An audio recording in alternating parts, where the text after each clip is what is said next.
so today we're going to be installing some furniture on our second tactical build on the AK-47, specifically a Wasser 1063.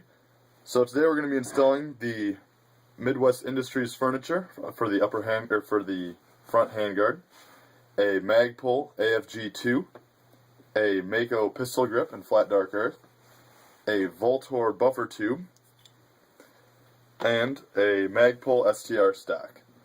So this is a little bit different than the first one they did with the ATI, as it uses a little bit more expensive parts, so this is going to be more of an expensive build in terms of AKs. So let's get into it. So first off, we're going to install the upper handguard. To do that, you're going to want to take your lower handguard and this piece that comes with it, and then I've already got it mapped out for where it needs to be. So to do that, you need to put the 3 screws, and they are located just below the R12, R10, and 2 below the R8 measurement here. So slide it from the bottom in, and then you're going to be using these 6 screws down here. And see if this is the correct size, which it is. So in order to do that, you're going to need a hex key, which is 1/8, and you want to tighten this in. The Midwest Industries kit does come with some blue Loctite, and I've already put that on but when I installed it originally, so you may want to dab some blue Loctite on there.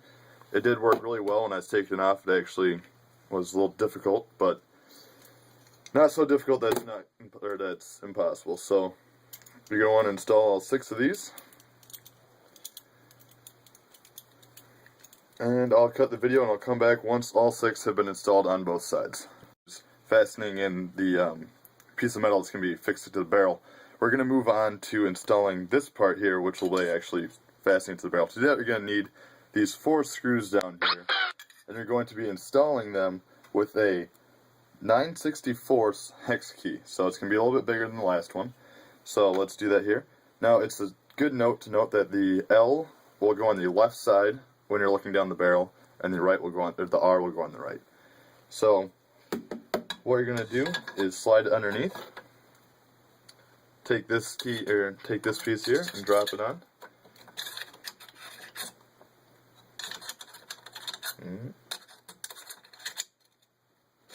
Drop it on. No, we're gonna. There it goes.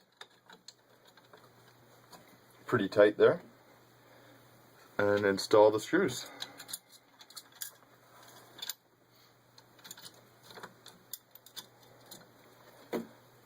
Now, some people say that clamping the forend here onto the barrel is going to decrease the accuracy, as the barrel will have somewhat, or the handguard will have somewhat of an influence on the. Tighten this down a little bit more. As the handguard is going to have somewhat of an influence on the barrel, but that's okay. It's an AK-47. It's made to be reliable and go bang every time. Accuracy is just somewhat of a bonus.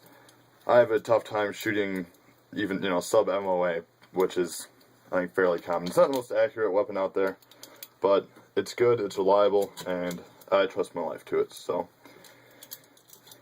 here we're going to be clamping down the lower handguard.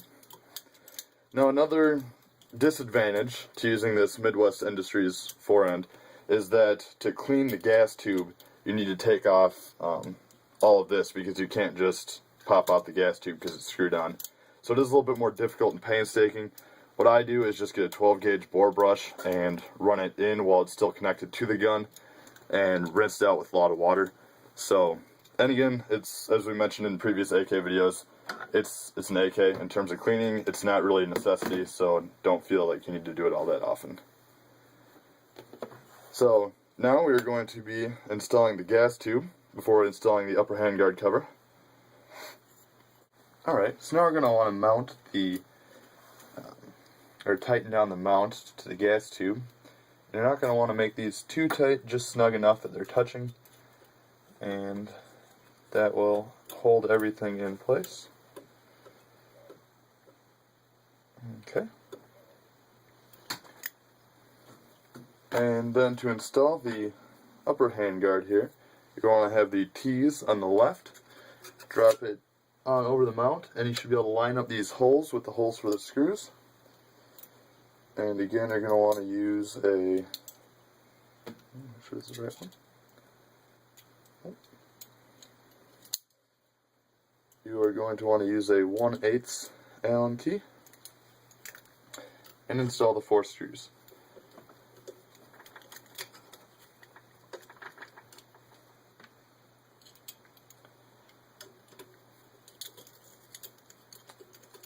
And soon we'll have the upper handguard installed on the AKM rifle.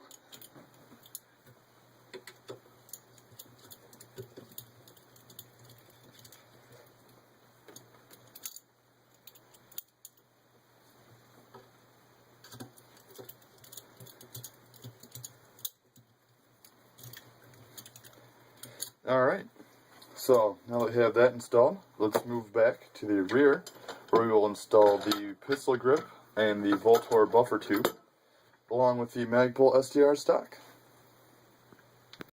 Now we're going to be installing the Voltor buffer tube on the rear of the AK-47 to allow us to use conventional AR style stocks, collapsible stocks.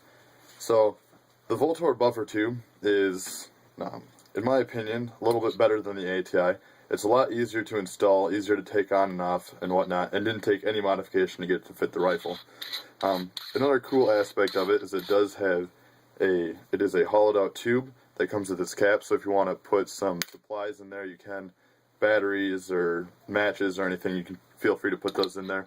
They claim, I believe, that it is waterproof, however, I'm not sure how much I would trust it. So, that's kind of nice. And it also comes with these 3 different pieces of plastic here that fit in the rear of the receiver. So if you have different size like holes in the rear of the AK, you can decide which one fits and fills your hole best.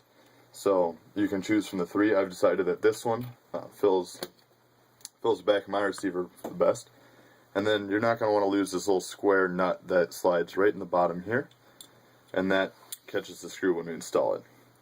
So to install this, you just want to grab the piece of plastic, put it on over the rings here, and slide it into the rear of the receiver. Now the longer screw goes in the front, and these are just standard flathead screws. Tighten those down.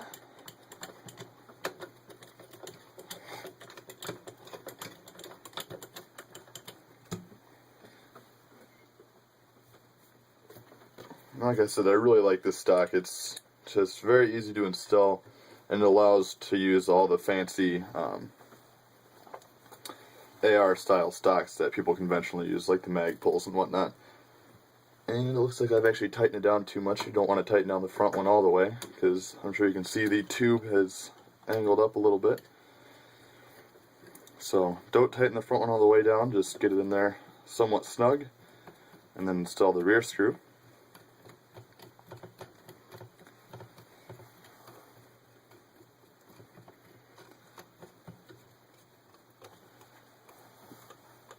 Okay, tighten that down. Tighten down the front one. Alright, and then we'll show how to install the stock in a minute. Now we're going to move on to the pistol grip. Now for the pistol grip, I've decided to go with a Mako pistol grip. I chose it because first off, the flat dark earth matches with the Magpul and it complements it really nice. And secondly, because it's got this little compartment down here in the bottom. If you press down on the little tab, oh boy, sorry about that. If you press down on the tab here, it works pretty good at the tip of a bullet too. It opens up, and there's a little compartment. Right now in here I have a extra bullet and a battery. Now to install this, you're going to need a 3/16 Allen key, and preferably a long one such as this. And what you're going to want to do is put it up inside and then out the hole.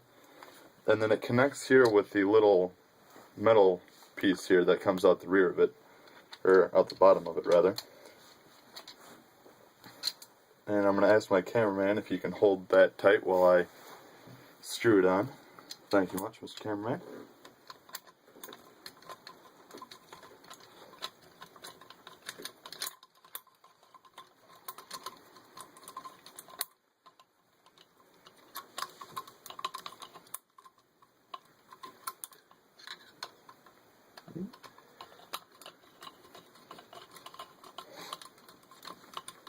get it on there nice and tight. Now some of the drawbacks, or I guess it can be a positive too, is this one is a little bit thicker than the stock one that comes with it, sort of like with the ATI. So if you have bigger hands, I find it fills my hands better.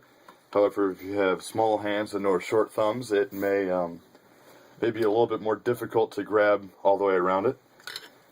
So once that's installed, you can put the goodies back in the bottom of it.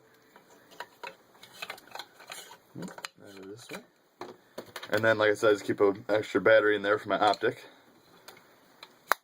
Alright. So now we're going to move on to the final stage here, which is the STR, Magpul STR stock. I really like this one because it is got a very good cheek weld, a little bit better than the CTR, and it also has the locking mechanism here, which really locks it down onto the buffer tube, and I'd recommend it. Also, it has storage for on the sides here. These little ears come out, and you can store things in there. I guess I don't have anything in this one. In the other one, I have, again, some more batteries for my optics. You can keep bullets or something else on the side here as well. I also have the Magpul enhanced rubber butt pad on the back, just because it fills it out a little bit better, and I think it's a little bit more comfortable. So to install this, you're going to need a screwdriver, or I find a bullet actually works the best.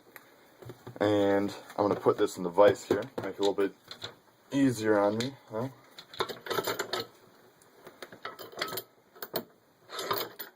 Make it a little bit easier on me. So now, to install it, what you're going to want to do is push down as if you're going to be sliding it out. And in here, there's a little spring. I'm not really sure if you can see it. What we want to do is put the bullet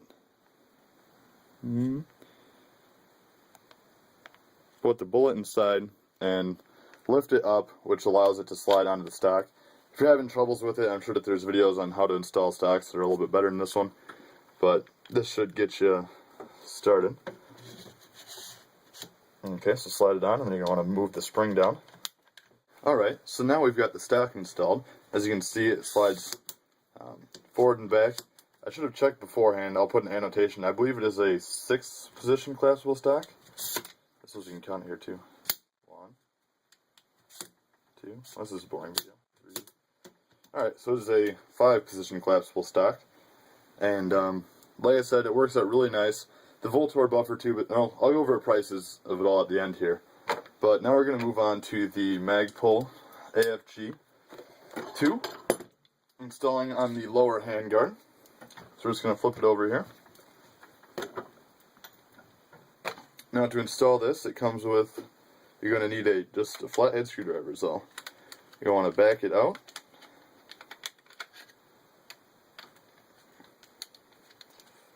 There's a little nut here on the other side that should fall free. There it is.